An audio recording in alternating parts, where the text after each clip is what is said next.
Olá! No nosso papo de hoje vamos mergulhar fundo nas ideias centrais do livro Do Mil ao Milhão, do Tiago Nigro. A ideia é pegar a essência mesmo do que ele propõe. Isso aí. Um livro que fez bastante barulho, né? Exato. E para isso a gente se baseou em trechos do próprio livro, sabe? Olhando com mais calma o prefácio, a introdução e, claro, os famosos 3 pilares. Gastar bem, investir melhor e ganhar mais. Esses são os pilares, né? Justamente. E a nossa missão aqui é tentar destilar esses ensinamentos sobre como buscar a independência financeira, pelo menos segundo o autor. Vamos tentar um jeito assim bem claro, direto, para ajudar a fixar as ideias. Legal. E a premissa do livro é interessante, né? Como ir de R$ 1.000 ao 1.000.000 sem aqueles sacrifícios malucos que a gente ouve por aí. Pois é, sem o famoso cortar o cafezinho como solução mágica, né? Vamos ver como ele desenvolve isso. Bom, podemos começar pelo prefácio que é do Paulo Vieiro. Ele já dá um tom importante falando sobre aprender com os erros. Ele cita o começo da trajetória do Nigro, sabe? Ah, sim. Aquela parte em que ele percebe que só gostar do assunto não basta, né? Precisa estudar, praticar. Exatamente. Conhecimento e prática diária. E o Vieira traz um conceito que eu acho bem bacana. Inteligência emocional financeira. Explica um pouco mais. Basicamente, é entender que dinheiro envolve sentimento, pensamento, comportamento, né? Para prosperar, não adianta só ganhar, tem que saber administrar, multiplicar. E isso começa na cabeça. Na mudança de mentalidade. O tal do mindset que tanto se fala. Isso. É por aí. E isso casa bem com o objetivo do livro, que parece ser quebrar umas crenças limitantes, né? Aquela coisa de achar que precisa ter muita grana para investir, ou que é só para especialista. Sim, desmistificar um pouco isso. E o prefácio já entrega um mapa. Os 3 pilares. Gastar bem, investir melhor, ganhar mais. Pelo que parece, um ponto forte é a linguagem, que tenta ser acessível, usar exemplos, histórias para facilitar, né? Para não ficar só no economês, que afasta muita gente. Faz sentido. Agora, entrando na introdução do próprio Tiago Nigro, ele começa pintando um quadro do Brasil, né? Ele mostra que, apesar de o Brasil ter tido momentos de alta rentabilidade em vários mercados, ações, imóveis, até Bitcoin lá atrás, a maioria das pessoas não pegou essa onda. Os números que ele traz são impactantes. Tipo, muito dinheiro na poupança, mesmo rendendo pouco. Exato, mais de 700 bilhões em 2018, se não me engano. E, do outro lado, pouquíssima gente na bolsa, tipo 0,3% da população na época. Tesouro direto também não era tão popular. Mostra uma preferência gigante por algo que rende, vamos combinar, bem pouco, né? Pois é. E por que isso? Ele aponta umas causas, né? Falta de educação financeira. Sim, formal e informal. Desde a escola até em casa, né? Isso. E o histórico de instabilidade econômica e política do Brasil também pesa, né? Complica pensar a longo prazo. Com certeza. Junta isso com um sistema financeiro que parece complicado, cheio de sigla, taxa. E aquela confiança talvez um pouco cega no gerente do banco que, no fim, tem as metas dele para bater, né? É um ponto que ele levanta. Mas a mensagem principal dele é até otimista, né? Ele diz que enriquecer não é fácil, mas trabalhoso. Gosto dessa distinção. Dá trabalho, mas é possível. Exato. E o projeto O Primo Rico nasceu justamente para tentar simplificar esse universo. Ele usa a própria história para dar credibilidade, né? De garçom a gestor de investimentos. Verdade. Então a proposta é bem clara. Ensinar esses 3 pilares como um caminho. Sair do 1.000 para o 1.000.000 sem cortar tudo, mas fazendo escolhas mais inteligentes. Aquele exemplo do carro usado versus o novo é bem direto, né? O dinheiro que se economiza ali pode virar investimento. E outra coisa que ele fala bastante é sobre intensidade, sair da média. Compara até com atletas de ponta. O César Cielo, ele cita: não dá para fazer só o básico se quer um resultado acima da média. E aí entra um conceito-chave que ele pega emprestado do Nassim Taleb, a antifragilidade. Que não é só aguentar o tranco, né? Não. É mais que isso. É aprender com os erros, com a volatilidade, com o caos e ficar mais forte por causa deles. Errar faz parte do jogo, segundo essa visão. Interessante. É uma mudança de perspectiva importante. Com certeza. Bom, então vamos ao primeiro pilar. Gastar bem. A base de tudo, imagino. É por onde começa, né? E ele aponta a questão cultural nossa, pensar pouco no longo prazo. Cita até um dado antigo do Banco Mundial que pouca gente poupava para a velhice. Mudar a cabeça que é o primeiro passo. E para essa mudança, ele sugere começar com um diagnóstico financeiro. Umas perguntas para a pessoa se situar. Tipo um check-up mesmo. Ver como está a saúde financeira antes de pensar no tratamento. Se a resposta para alguma daquelas perguntas do diagnóstico 1 for não, já é um sinal de alerta. E um ponto central é separar o que é gasto essencial do que não é, mas sem aquela neurose de anotar cada cafezinho, né? Não, a ideia é ter clareza, não neura. Senão a pessoa desiste rápido. Saber para onde o dinheiro está indo. Ele dá um exemplo interessante sobre moradia. Ah, sim. Como o lugar onde se mora impacta o custo de transporte, por exemplo. Exato. Pequenas escolhas com grande impacto no orçamento. E ele mostra também o peso acumulado daqueles gastinhos que parecem inofensivos. A pizza, o app de transporte, o celular novo todo ano. Isso. No exemplo do livro, dava mais de R$ 800 por mês. Sozinhos nem parece, mas juntos, o foco é planejar, ter consciência, não necessariamente cortar tudo. E para organizar, ele sugere uma regra de bolso, um guia. Aquela do 50-30-10, né? 50% para essenciais, 30% para investir. 10% para outros não essenciais e 10% para torrar para gastos livres, para ter um respiro também. Para equilibrar a economia com qualidade de vida. E dentro dos 30% para investir, o passo número 1 é a reserva de emergência. Fundamental, né? Para que serve exatamente? Para duas coisas principais. Cobrir imprevistos, tipo perder o emprego, uma doença, e também para aquelas despesas que a gente sabe que vem todo ano, tipo IPVA, IPTU no começo do ano. Estabilidade, tipo CLT ou servidor público. E uns 12 meses para quem tem renda mais variável, como autônomo, empresário. Faz sentido. E o principal é ter liquidez, né? Ser fácil de sacar. Essencial. Não adianta estar no investimento que demora para resgatar. E onde colocar? Ele menciona algumas opções. Tesouro Selic, né? Risco baixo, garantia do governo, rende ali junto com a taxa básica de juros. Tem a questão do imposto de renda regressivo. Isso. Outra opção são os fundos DI. Investem também em títulos do governo, podem render um tiquinho a mais que o Tesouro Selic direto, mas tem que ficar de olho na taxa de administração. Se for alta, come o ganho. Tem que comparar o rendimento líquido já descontando tudo. Sempre. E tem também os CDBs com liquidez diária. São de bancos, tem a garantia do FGC até 250 mil. O rendimento geralmente segue o CDI, que é parecido com a Selic. E bancos menores costumam pagar um pouco melhor, né? Para atrair. Geralmente sim. Comparado com a poupança, a diferença de rendimento costuma ser bem vantajosa para o CDB ou Tesouro Selic. Mas tem um alerta importante que você mencionou. Ah, sim. Fundamental. O mercado muda. Taxas mudam, regras mudam, produtos novos surgem. O livro dá o caminho das pedras, mas a pessoa tem que verificar as condições atuais antes de investir. Não dá para seguir cegamente uma recomendação antiga. Boa. Reserva montada, então. Vamos para o segundo pilar, investir melhor. Agora o foco é fazer o dinheiro trabalhar para a gente, construir patrimônio. Exato. E aqui ele aponta um problema comum. Muita gente age mais como especulador do que como investidor, que é ganho rápido, vai na emoção. Investimento exige análise, segurança do principal e retorno adequado. Especular é outra coisa. Aí entram as finanças comportamentais, o efeito manada. E atrás o que todo mundo está fazendo sem pensar. E as decisões baseadas em medo e ganância, como Buffett sempre fala. Os perfis de especuladores que ele descreve são quase caricaturas de erros clássicos. A diferença fica clara. Especulador olha preço hoje, quer sorte, pode quebrar.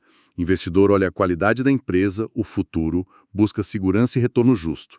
O alerta é que viver só de especulação é muito arriscado. Para ajudar a avaliar os investimentos, ele propõe o triângulo de Nigro. Os 3 vértices são risco, liquidez e rentabilidade. E qual a lógica? A lógica é que eles se relacionam. Se um investimento tem mais risco ou se é mais difícil de vender, baixa liquidez, ele tem que oferecer uma chance de ganhar mais para valer a pena. É o tal do premium. O Tesouro Selic serve como referência ao benchmark. Entendi. Comparar, por exemplo, ações com o CDI Ou CDBs de prazos diferentes, ajuda a ver isso na prática? Exatamente. E um ponto de atenção que o livro levanta é sobre os erros na hora de projetar o futuro financeiro. Ah, tipo achar que o rendimento vai ser sempre o mesmo, né? Esquecer de imposto, inflação. Ou calcular a inflação errado só subtraindo, isso distorce completamente a expectativa. Ele mostra com números como uma projeção errada leva a conclusões totalmente fora da realidade. E investir melhor, no fundo, é como comprar tempo de vida, ele argumenta. Sim, o exemplo que compara o ganho real da poupança com o Tesouro Selic na época deixa isso claro.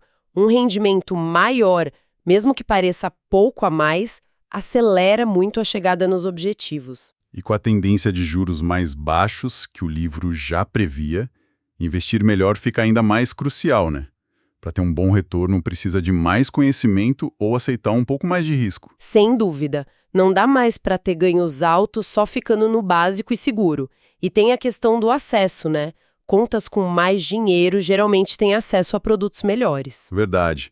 E o tal do efeito manada, como ele entra aqui? Ele volta com exemplos concretos. Capas de revista, euforia no topo do mercado, pânico no fundo do poço. A ideia é que o investidor inteligente faz o contrário da manada. Aproveita o pânico para comprar barato, tipo no Joesley Day que ele cita. Exato. E sempre lembrar do custo de oportunidade. Qualquer investimento tem que render mais que a opção segura, o Tesouro Selic. E a regra de ouro, só invista no que você entende. E como organizar a carteira de investimentos? Ele dá uma ordem. Sim, uma sequência lógica. Primeiro, quitar dívida cara. Segundo, a reserva de emergência.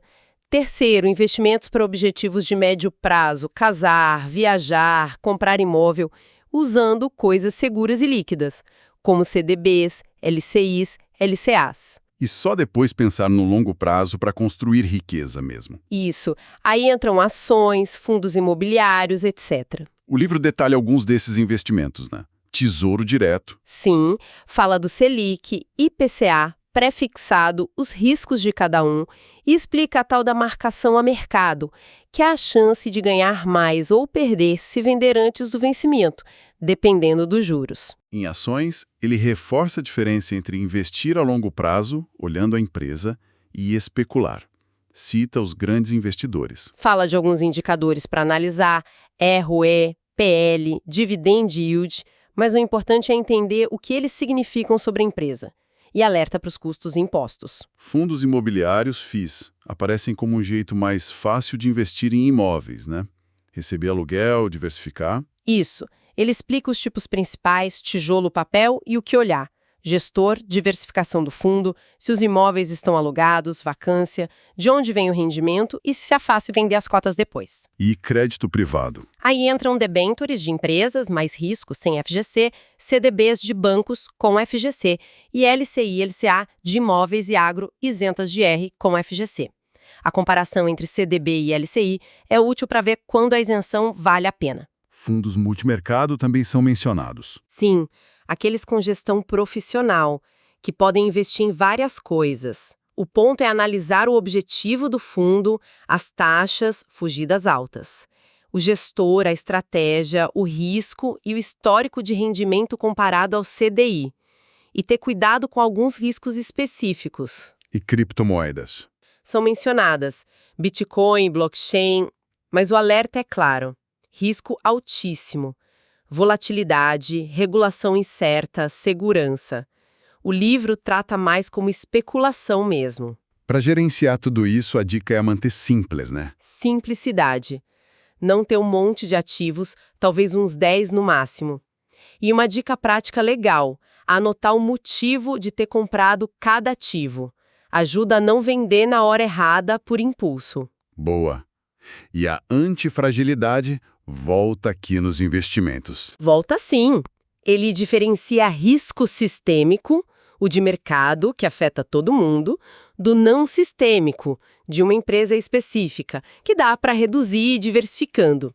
Sugere usar ativos com correlação negativa, tipo Ibovespa e dólar às vezes, e menciona opções para proteção. Para fechar o pilar 2, ele fala de previdência privada. Isso, diferencia PGBL, que pode abater do IR, e VGBL, IR só no rendimento. Fala das tabelas de imposto, regressiva é melhor para longo prazo, e das taxas.